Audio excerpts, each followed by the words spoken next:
Hello YouTube, Southern Wolverine here with another episode of Kerbal Space Program Operation Laythe. Here we are in orbit with the freshly captured asteroid designation Zulu Kilo Kilo 120. We've brought it down to roughly 210 kilometer orbit above the surface of Kerbin. You see there are two leftover docking clamps from the first spacecraft that attached to it and a second one which came up to finish it off between the last episode and now. And now it's time to begin construction of our asteroid base. Okay, so without further ado, I've already built the base module and rocket, so we are going to go ahead to where it is standing by on the launch pad.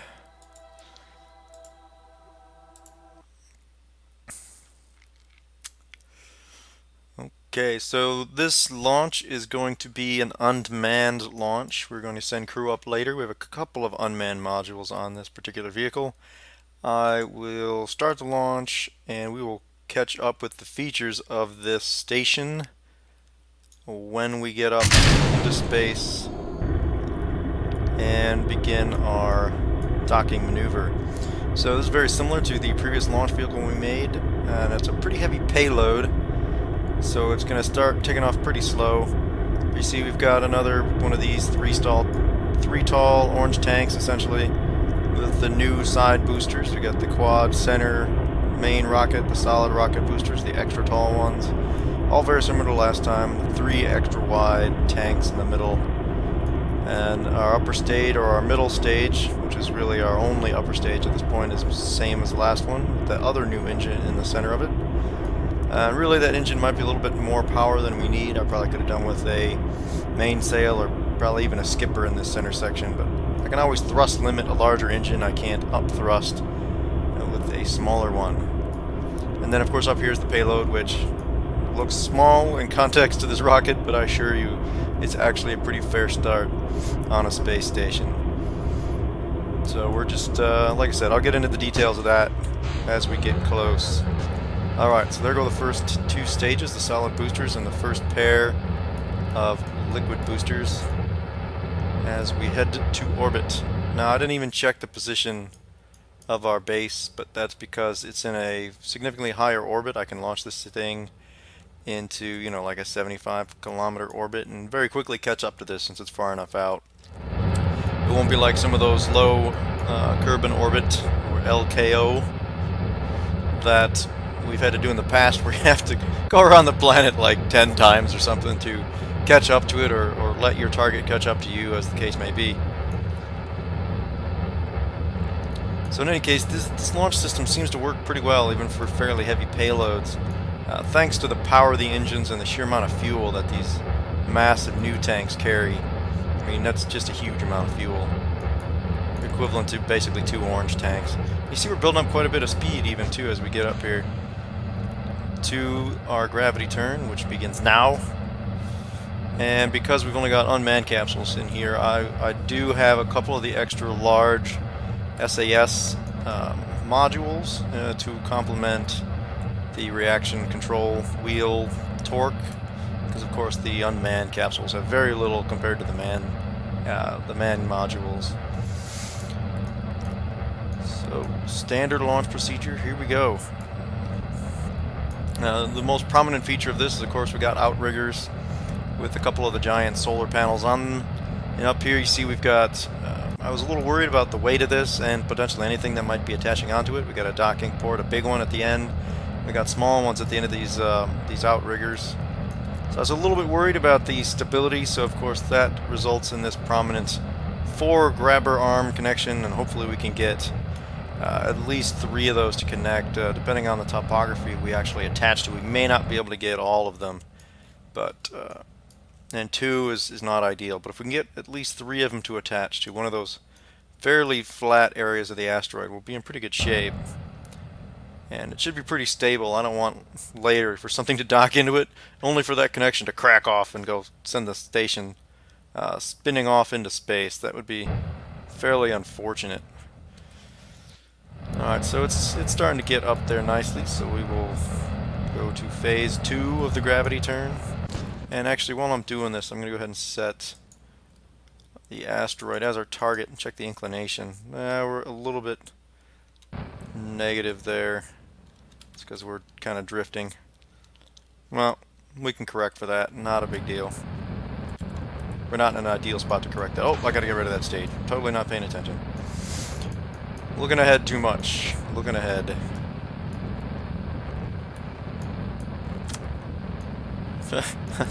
I was still just blown away, I guess, by the size of the rockets you can make with this.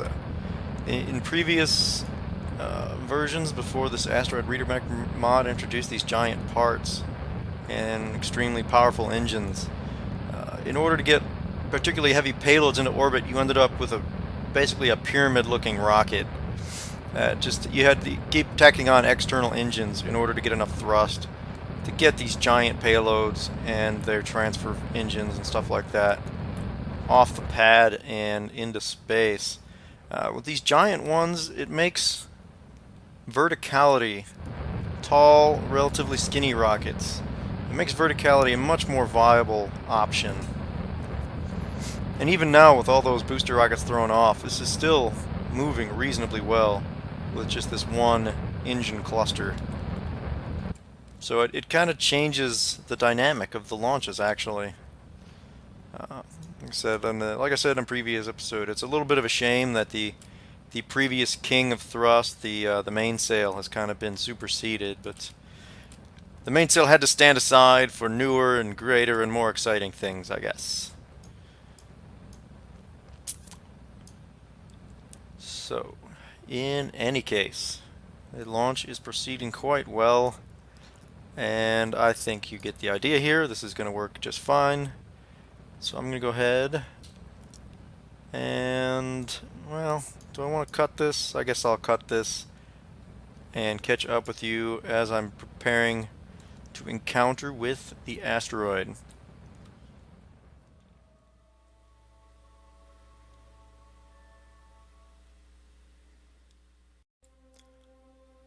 Alright, so here we are now, closing in on our target, just a couple minutes out, with a fairly high relative velocity thanks to the reasonable size kick I had to give this vehicle to get out here.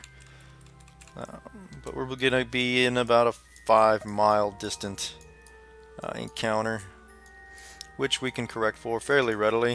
So you see we got quite a bit of RCS on this upper stage, even on the station portion, because that station has RCS and it has an SAS module and plenty of RCS fuel, because that will be what keeps the asteroid / space station on pointing, and keeps its orientation and lets it maneuver. Not so much maneuver in terms of making burns, but maneuver in terms of orienting as necessary to dock things or to turn solar panels to face the sun, things like that. So we are going to want that there as control. That's the other reason we have all these connections here, because that will help us provide solid torque to push the asteroid around without breaking things. That's the idea anyway, as yet untested. Okay, so here we go. Standard encounter and docking procedure to begin. Well, not quite standard docking procedure, I suppose, as we are not docking per se, so much as planting, for lack of a better term, a space station onto a giant space rock.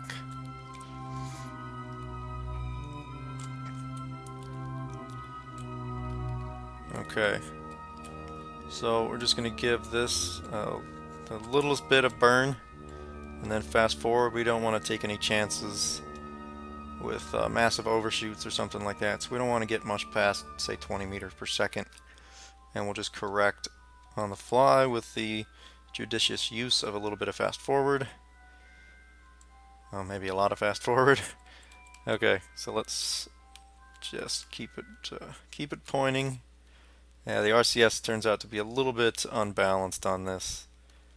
which I was a little bit afraid of. Not a whole lot to do about it though, because I tried to keep this balanced, although as soon as I attach it to a giant rock, it's going to be unbalanced again.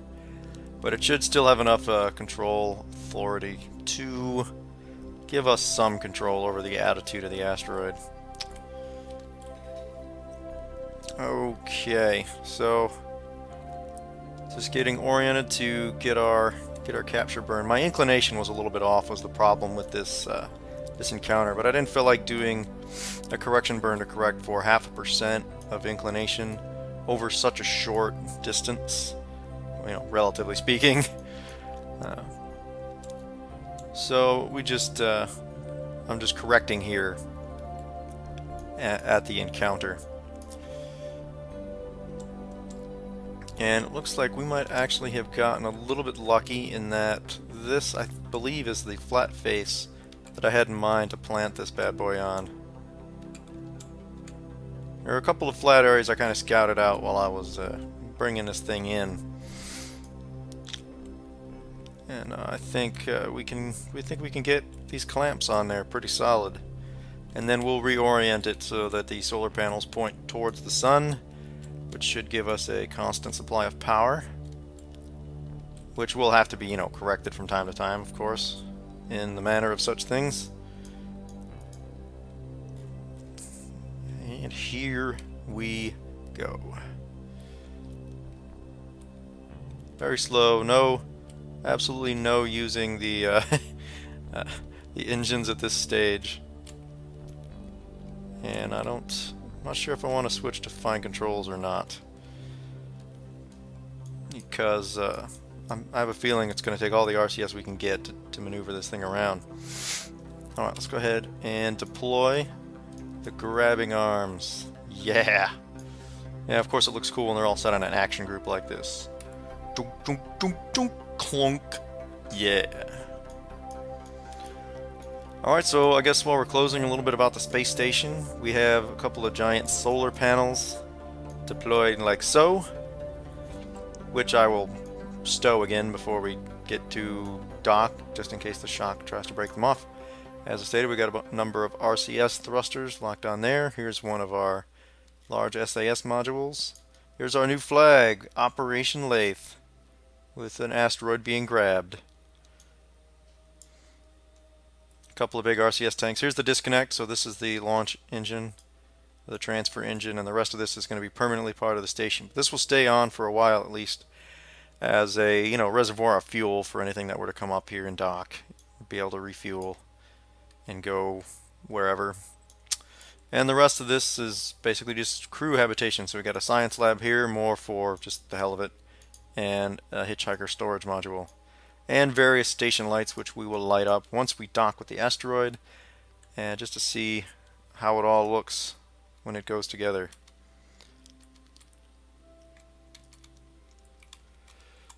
Alright, this thing is being a little bit of a pig to dock, so this doesn't want to maneuver terribly well. Even with all this RCS, it goes back and forth between overcorrecting and being difficult to get to turn. So I'm not quite sure why that is. Probably just from the weight, the fact that it's not terribly balanced, and that I probably didn't do the greatest job in the world setting up a balanced reaction thruster scheme. We're also losing relative velocity, so that's probably just due to our relative orbits. Oh, see, now it seems like it jumped up. It slowed down when I went to fast forward and jumped up again. That's kind of odd. Or it could just be my imagination running amok. Okay. I might, when I get to it, have to swing around to one side or the other. It looks like I'm going to have to swing around to my left. But I don't need to be super worried about aiming at the center of mass. I have no intention of moving this rock around anymore, which means that I don't really need to line up with the center of mass. I just need to get someplace where my grabber arms, my claws, will have a nice solid grip on this thing. And then of course we'll have to rename this rock something appropriate. Come on. Bit by bit. Just got to be patient. Let's see, so where's my target face? I think that's a good spot right there. And we're fortunate that it's in the light. So actually I'm going to go ahead and let me go to the chase camera to make this a little bit easier to see our orientation. So I'm going to kick us to the left just a bit and up in preparation for getting a good aim at that face. Just a little bit of fast forward. I don't want to accidentally run into this thing.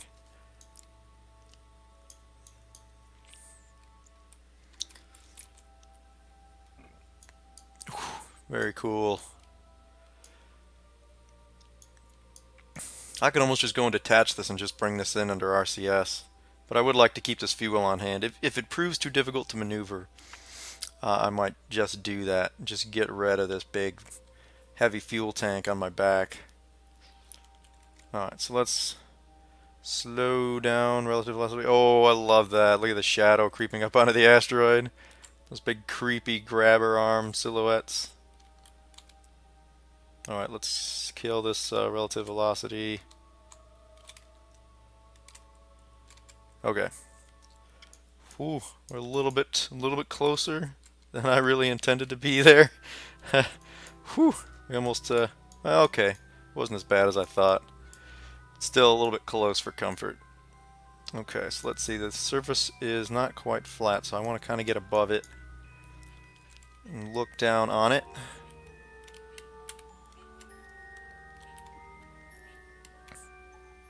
Just proving to be a little tricky.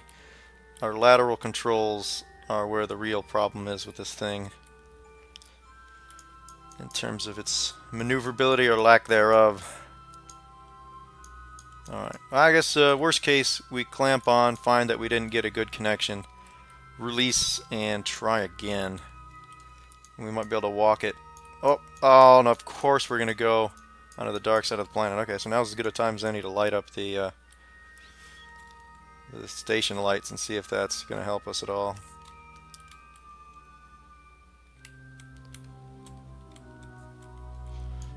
Unfortunately, it's not helping as much as I would have liked. They're designed to function when already attached to the surface, so I'm a little bit far away from it now to get a good light up. As I'm using the smaller, less powerful lights, because I don't want to, you know, blow out the detail. And those lights are quite powerful. We should get some light on the surface when we get close, so I'm just going to keep an eye out. We could always wait for this to come around again, back into the light. Just do a fast forward. I really just want to go for this though. Alright, you know what? Let's just line up with it and take a stab. We can always wait for it to get out into the sun and then do another set of maneuvers. Oh, there we go. Now we're getting some light on there. Alright, what's this area look like we're aiming at? Well, not as flat as I would like. Let's give it a try though.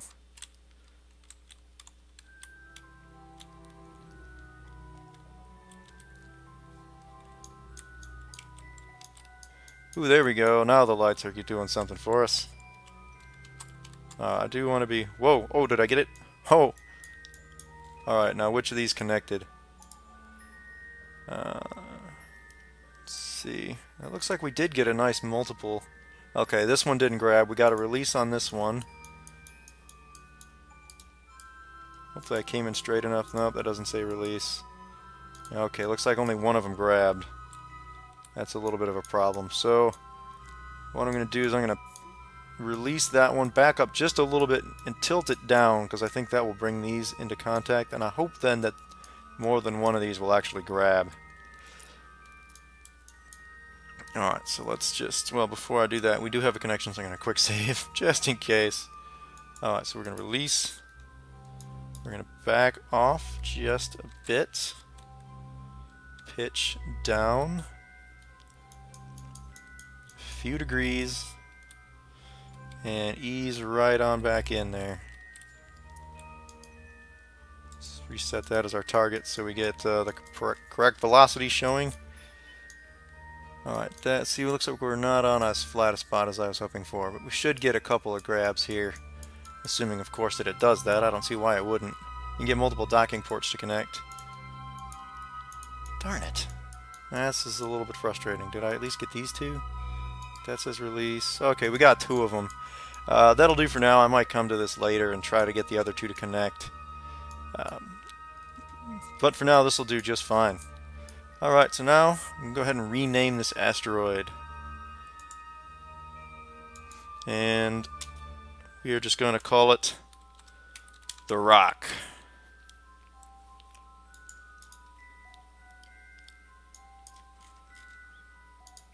And we will rename this vessel. Okay, so this is, I called it the Rock Core Module, so this is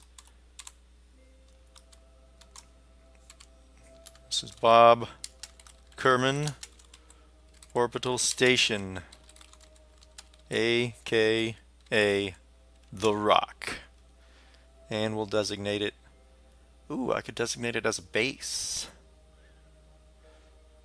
Well, I suppose it's more appropriately termed a station. Alright, so there we go.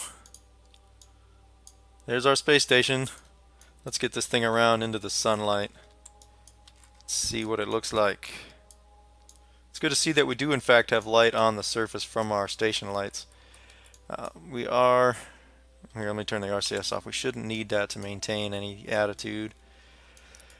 Go ahead and deploy the solar panels and turn this, hopefully, so that they are pointed fairly straight at the sun, which we'll know when the shadow is centered on our attachment point.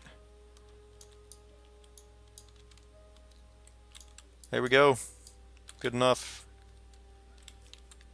Good enough for Operation Laythe, anyway.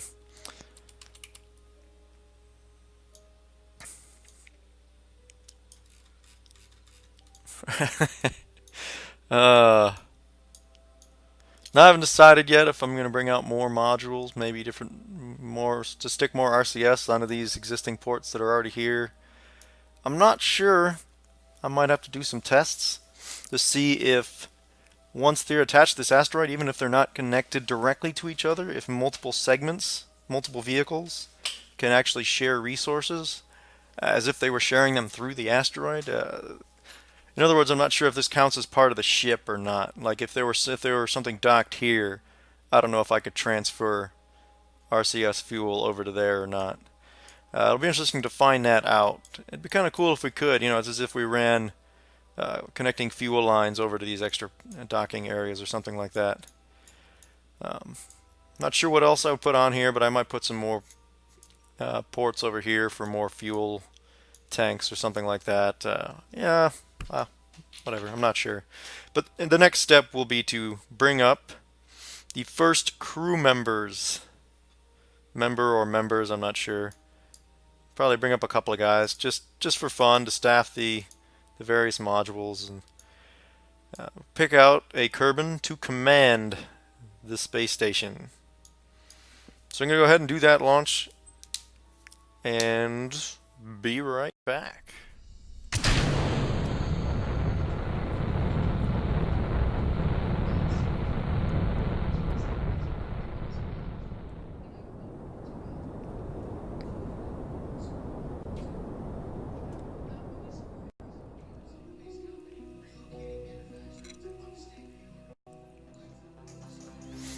Alright, so here's our utility orbiter carrying the first space station crew for the Rock. Bob Kerbal, Corbus Kerman, and Amber Kerman. Some of the heroes of our interplanetary missions, and of course, one of the founding members, Mr. Bob Kerman. And we're going to go ahead and fire up our docking lights as we approach the station. Wow! Yeah, that's why I didn't put these big lights, these powerful lights on the station, because the whole asteroid would look like this all the time. So we're just going to go ahead, and we are fortunately approaching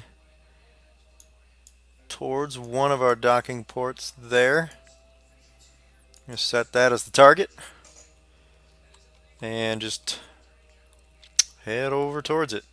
And when we get close, we'll get ourselves oriented. We're just going to eyeball it, I think. It's not pointed at anything particular, which is going to make it a little bit tricky to dock with, but nothing that I can't handle after doing enough of these docking procedures. Now let's roll this around. And we got tons of RCS on board this, so we can afford as many goes as we may need to get this. That's why these docking ports are out on the end of these big long structural struts, as opposed to, you know, somewhere on the barrel, so we can get these solar panels are well out of the way of the docking station. Actually, these lights might be a bit much. Maybe I should have used the lesser lights, or perhaps just one of them. Alright, so we're getting kind of lined up here. Kill off this vertical speed. Reverse thrust. Okay. Right on target. Alright. Okay. Okay, come on. Steady.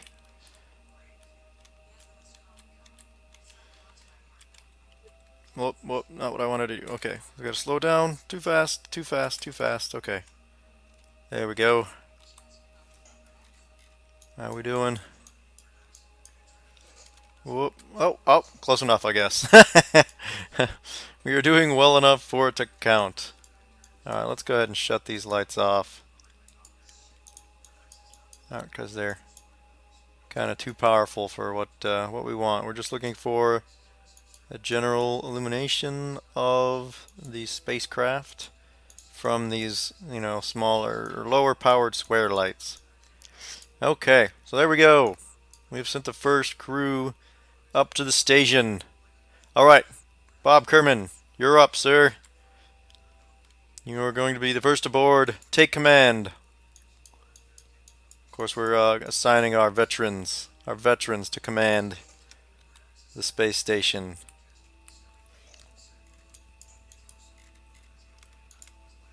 Headlights on, so we don't run into one of our solar panels by accident.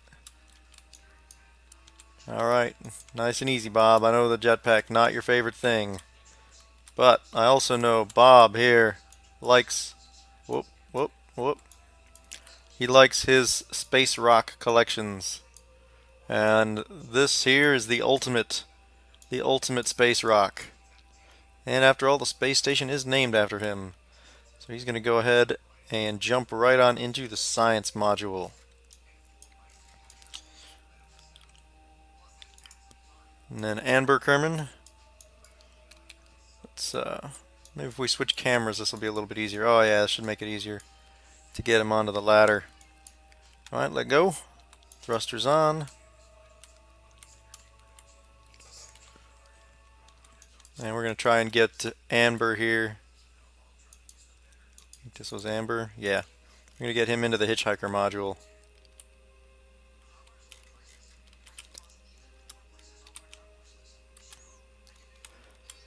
I'm not sure if I'm going to use it, but the functionality of this science module would let me have vehicles come back, and instead of coming all the way home to Kerbin, just dock with this station and get, you know, a significant portion of the science they would have gotten for landing without having to come down. So you could come back, unload science, get their, you know, experiments reset, and then head back out again. I don't know if that's really worth it or not. It seems like you lose an awful lot of science, but it seemed right to put that science module on there. Alright, so let's go ahead now and get Corbus out as well. And we will let him go join Bob in doing science.